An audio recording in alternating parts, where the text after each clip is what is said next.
Okay, so have you ever had one of those, kind of bittersweet moments like after an amazing video call with your parents, everyone's laughing and catching up, but then you have to say goodbye Oh, tell me about it. and you're hit with that oof, knowing it could be ages till you're all together again in person?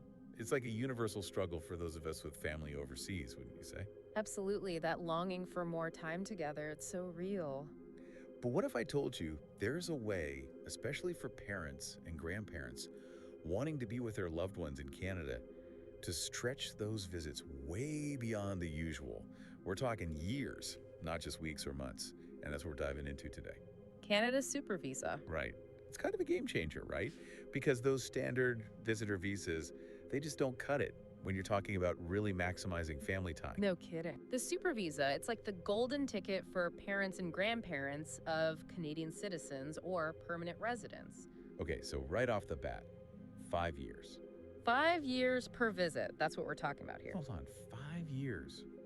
That's almost enough time to establish a whole new normal, become part of the everyday routines. Exactly. And that's the beauty of it.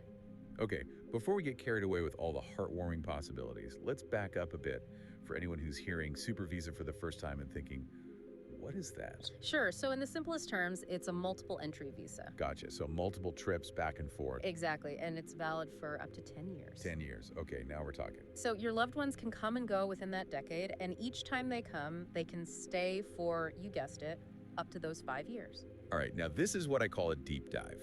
10 years of potential visits. Now that's something special. But I'm guessing it's not exactly a walk in the park to get one of these Yeah. super visas, is it? What's the catch? Well, you're right. It's not just a free for all. There are, of course, certain requirements and conditions. Makes sense. So, what kind of hoops do people need to jump through?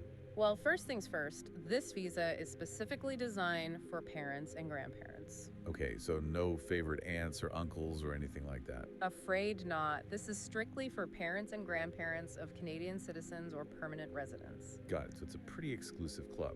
Right. And what about the actual application process? Where do people even start? Everything gets set in motion outside of Canada.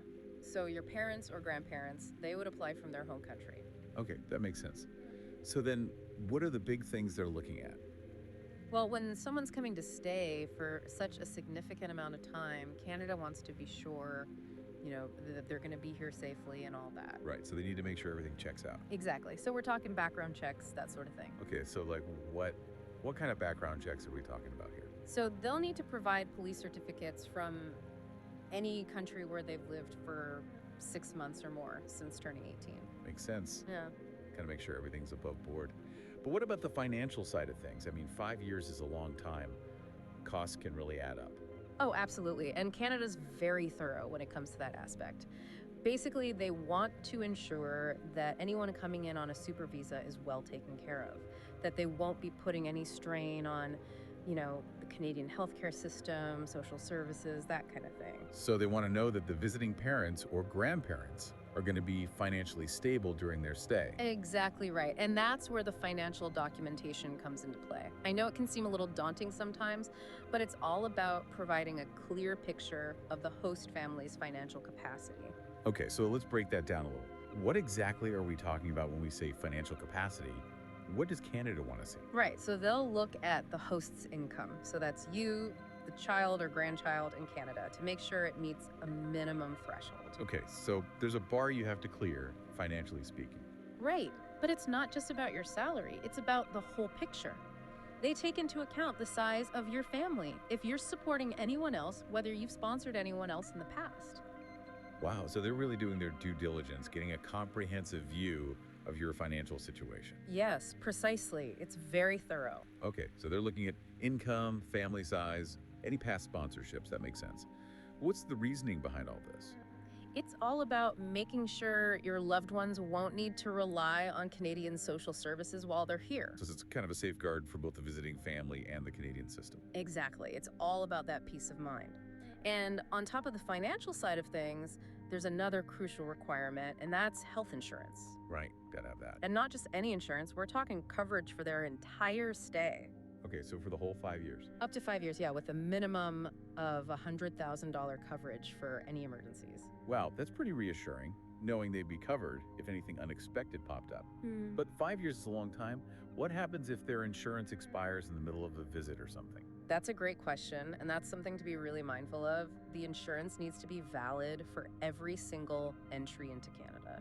Oh, I see what you mean. So it's not just a one-time thing when they first arrive. Exactly. So if they're planning on making multiple trips during that 10-year super visa period, they need to make sure that their insurance coverage is always up to date. Got it. So no last-minute panics at the airport trying to renew insurance. Okay, we've talked about the financial side, the background checks, the insurance, but let's not forget the heart of the matter here, bringing families closer. Absolutely. And that's where the letter of invitation comes in. Right, so it's more than just a formality. Way more, yeah. It's your chance to express, in your own words, what having your parents or grandparents in Canada means to you. Oh, that's lovely. It's like adding that personal touch. Exactly. And it reminds everyone that this isn't just about paperwork and processes, it's about real people and genuine connections. I love that. So it's like they're not just visiting, they're coming home. Exactly. And having that letter, it gives them something tangible to hold on to. I love it. Okay, so we've covered a lot of ground here: financial requirements, background checks, insurance, that all important letter of invitation.